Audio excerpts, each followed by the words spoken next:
start this thing. I just want to start by introducing myself. I'm Captain Jack Sparrow. I'm running for Hennepin County Commissioner in District 4.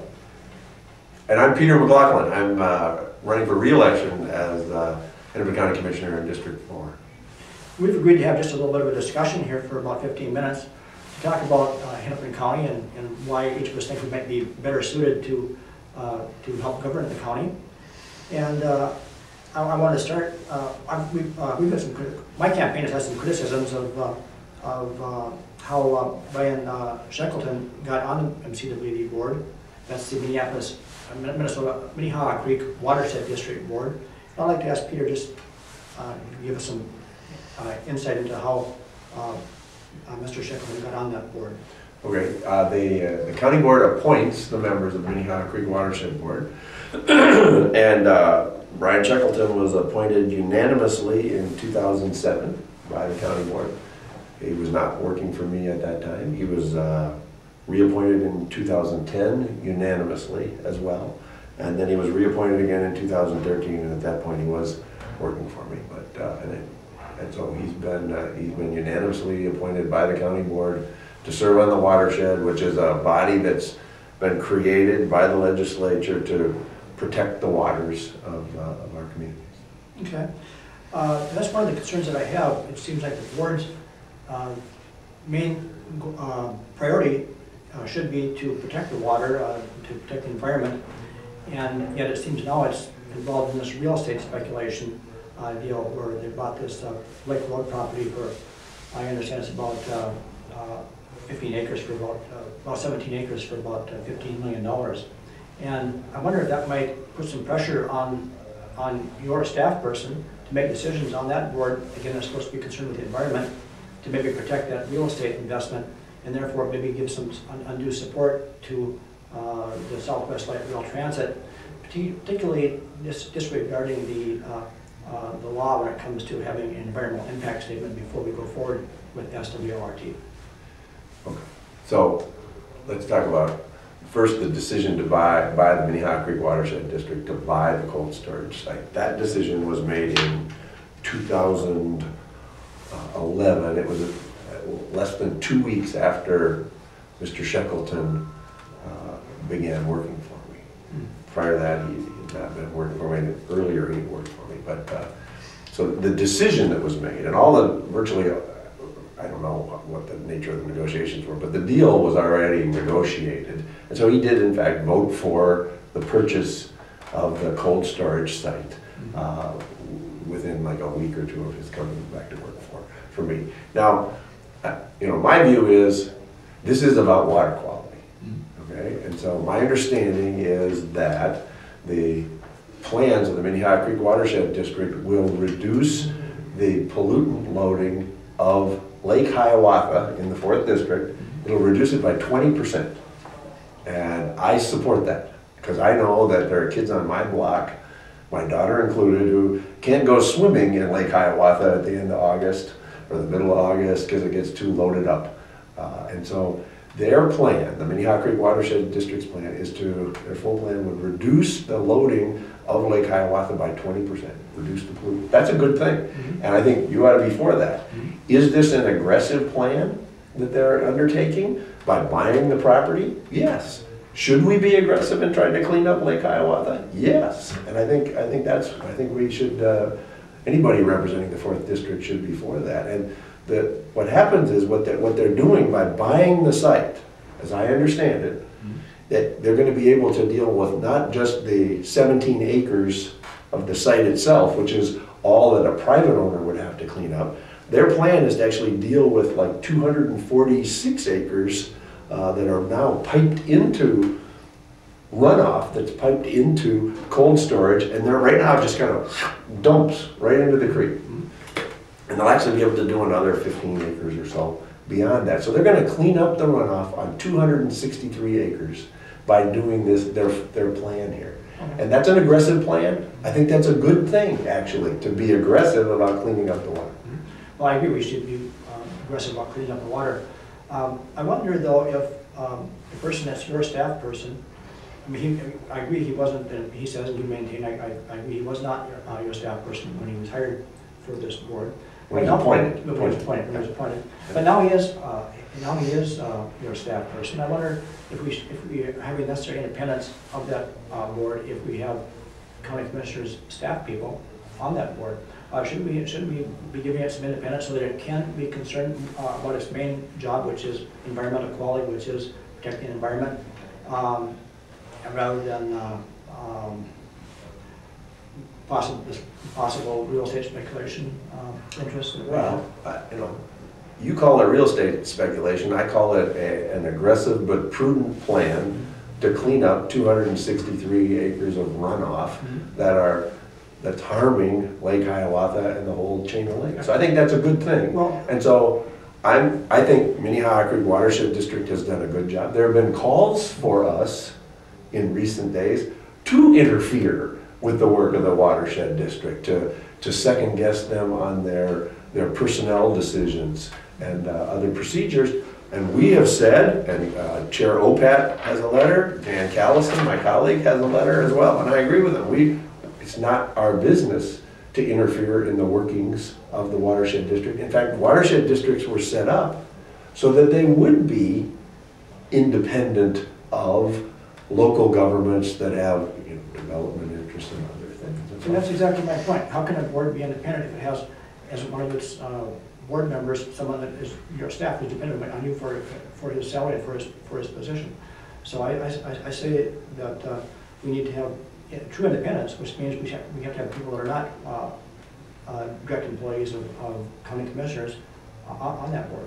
Well, I mean, your argument kind of moves all over the place. You talk about land speculation, and you've admitted that land speculation, the vote on that, we've been employed by the county and by me for a few days when that happened.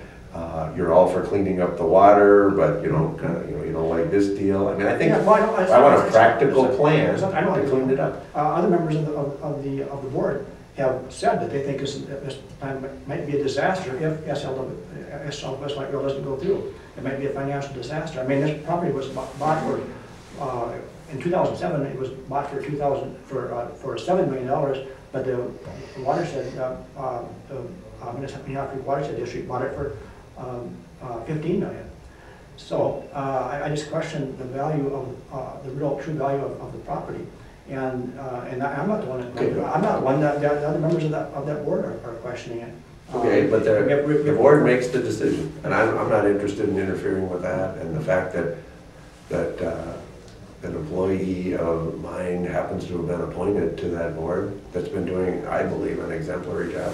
I don't think that's a problem. Well, I think it is a problem. I think it's a problem that we can't have true independence from that board if he's a member of that board is one of the county commissioners employee, regardless of which county commissioner it is. So do you challenge though when you call it land speculation? How are you going to clean up the 263 acres of runoff? Well, first of all, I would have people on the board that are independent so they can make decisions based upon the facts, not based upon what a county commissioner might want them to do. So what do you suggest? You have no evidence of my exerting any undue but if you're his employee, if he's dependent upon you for his salary, for his position, then he's going to be doing what you want him to do, rather than what might be good. That's why maybe he's not insisting on it, and maybe why you're not insisting on environmental impact. But why don't we have an environmental impact statement before the Southwest Light Rail goes through? That's required by law. But we don't have it yet. Before it goes through. You said you wanted an EIS before Southwest LRT goes through. That's going to happen. Well, we've already been. We're not going to be able to. You won't be able to turn dirt on Southwest LRT till the EIS is done. I support that. It's a good idea. Well, we were supposed to have that before we had the agreements by the cities and by the county for that to make that decision. That's not the process. We've been following the process. If there's a major change in the process in the project. There'd have to be a supplemental EIS done, but the EIS is still in process. Well, there's a lawsuit right now. We're not going to go forward. There's a lawsuit that's right now that's in place. That's going to hopefully force that law. The courts will decide on that lawsuit. The courts will decide whether that's proper. I think that the environment's been well protected. I actually think the park resource is going to be better off with the LRT going through. I mean, you've got that old bridge there with the creosote soaked, you know, pilings and things and holding it up. I think that getting that replaced, that'd be a good thing. Doing the landscaping instead of having just this sort of grown up, you know, stuff growing up, I think fixing that's a good idea. There are retaining walls along that channel that are falling in right now. And if you build a bridge, you're gonna have to fix those retaining walls that are under there. I think actually the resource is gonna be significantly better with the LRT project rather than worse. Okay, you know, too much time left. I want to go on to another subject, the issue of poverty. And I know that you've been interested in the issue of poverty yourself for many years. I know you've been on the board with an organization called Up and Out of Poverty, and we met before you. And as I recall, you made some fairly good decisions in that area.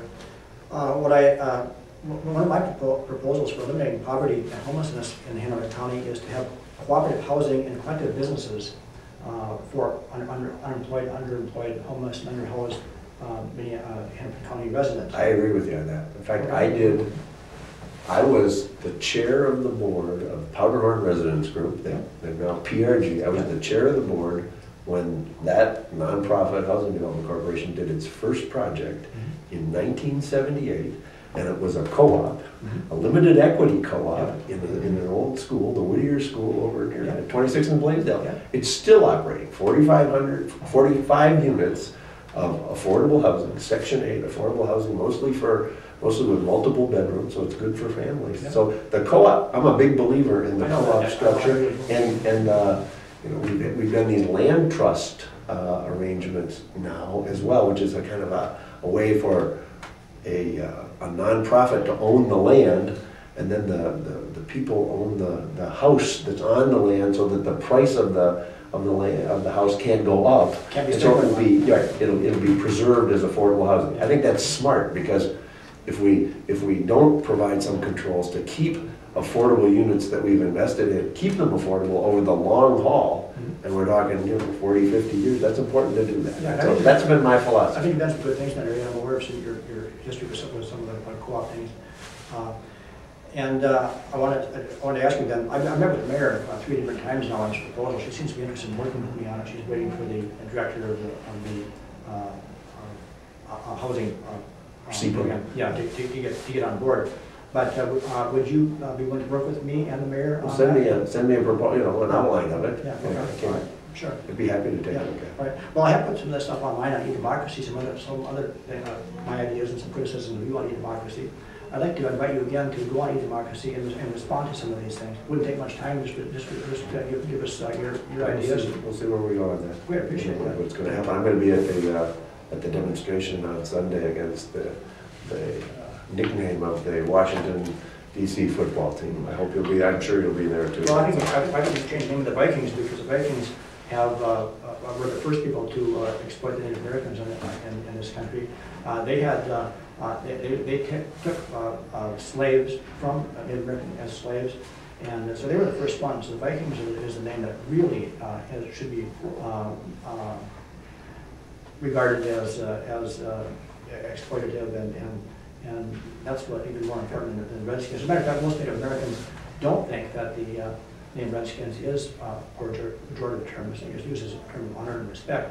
I disagree with you. That's not my understanding, and that's not what you're going to hear Sunday I know that. at TCF Field from the American Indian community. Yeah, I know that. Yeah.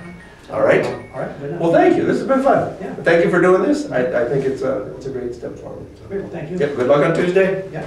Yep. Take care. Thank you very much. Can you exchange telephone numbers to communicate on election night? Sure.